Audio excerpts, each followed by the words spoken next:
Come down the morning dressed like that, Bert. He's been the honest. Right. For those of you who don't know me, you're probably not as close to my dad as you think, to be honest. But my mum asked me to do this, I said no, because I felt too much pressure. But then she said, you're only taking the piss with your dad. And if you've ever seen him play golf, you'll ken this will be easy.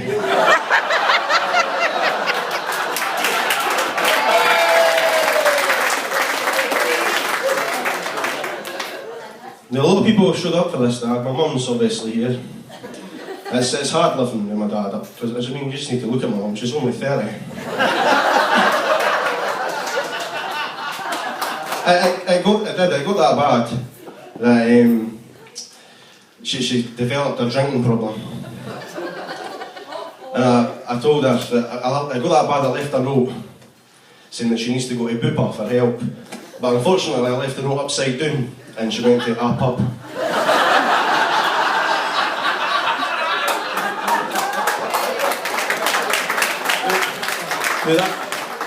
Now that's a clever joke, and if you like clever jokes, you're going to hate my dad's show. And in turn you'll also hate Bobby D's show, I know, because it's the same. Better find a flat. Stuart's here as well. And I mean, Stuart and Gemma, they're getting married next August, is it? Let's just look at them, eh? If that's not an incentive for staying single, I don't know who knows.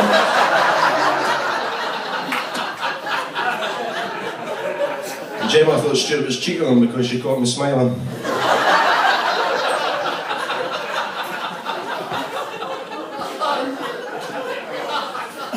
Now, no lot of folk know this, but Stuart, and I'm sure he won't mind me saying this, but Stuart's got very mild dyspraxia. Now, 30 years ago, my dad didn't get dyspraxia. At school, he was just classed as thick. 30's a bit generous. 30. He's a gentleman. My gran's here, and my gran and my dad got on really well. My dad was one of the only people that could show her how to fill out a bus form.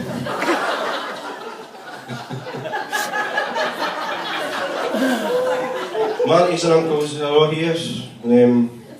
Some of the folk are here I don't recognise. Some people you can class as myths, like the Loch Ness Monster or my Uncle Alan's hair.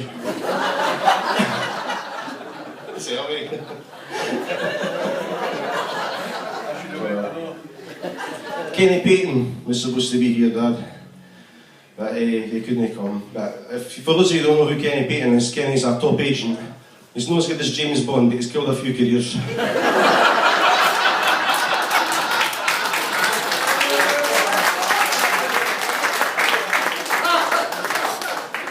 Jim Leishman's not here because at the very last minute nobody asked him.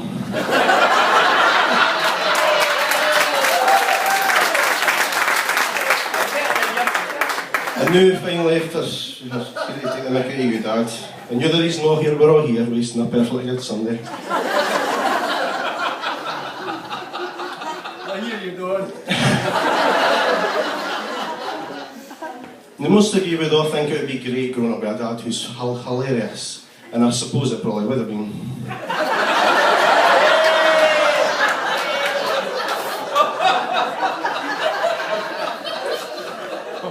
My dad, he never loved me as a child, and I can't blame him because he never hugged me till I was an adult. I remember when I was little, and I said to my dad, I said, he was away duck hunting with Stuart. And I said, Dad, can you not give me a shot? He says, you're too young. I says, Dad, that's my Nintendo.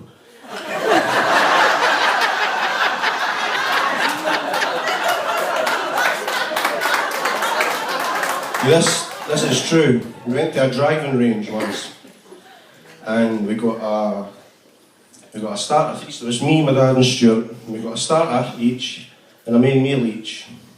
Then we asked for the bill. Then we asked for a dessert each, and paid for it with the first bill.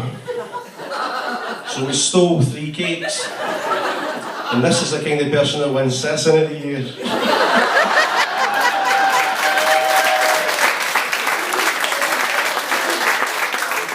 When we were younger, when he used to drive away to his shows, my gran would be watching us and would stand at the window and he'd stick his head out the sunroof and make a funny face.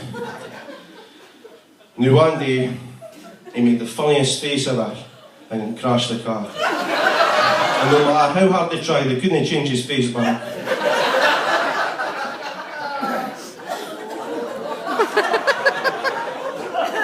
I remember as well with the father-son sex talk. He said, no matter what you hear or what you read, masturbating will not make you go blind. I said, Dad, I'm out here.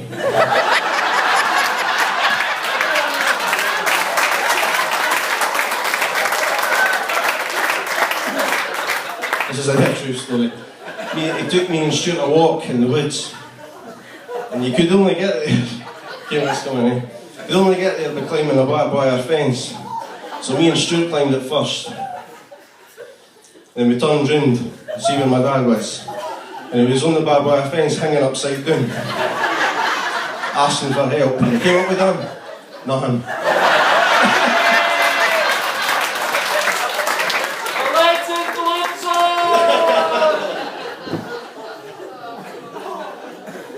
There was another story as well, was when we were little, my mum sent my dad out to go and get us shoes for school. Because we needed them badly.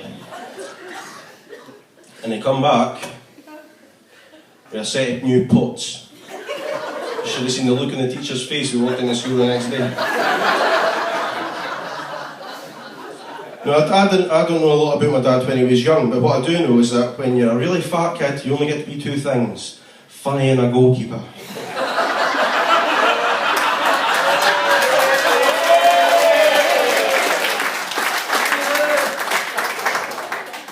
Go in yourself, son.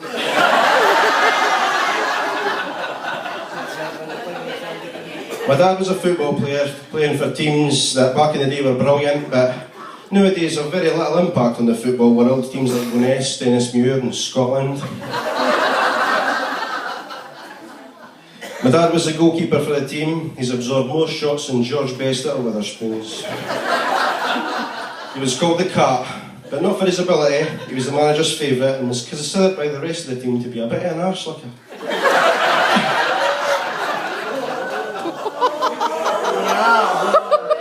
That's the only true bit. My dad's teammates had nicknames for him. The most popular were Cinderella and Count Dracula, because he was scared of crosses and he never got to a ball.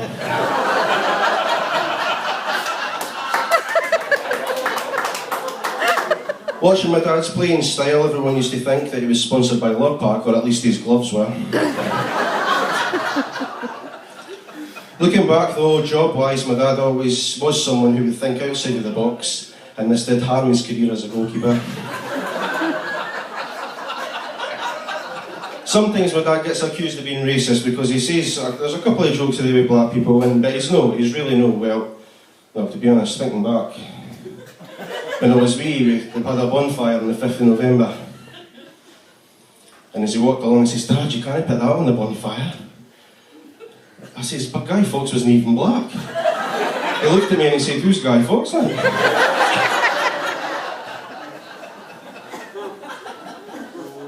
He spent time working in Benidorm. He said it was a completely different world over there, and he knew that straight away when he seen the sign of the hotel that read, all their doctors speak fluent English. He once even played at a Celtic supporters club in New York, was it? It was New York? That puts it in perspective, because you call O'Kelly supporters the Celtic glory hunters, but call them New York. One thing my dad does is his signature show.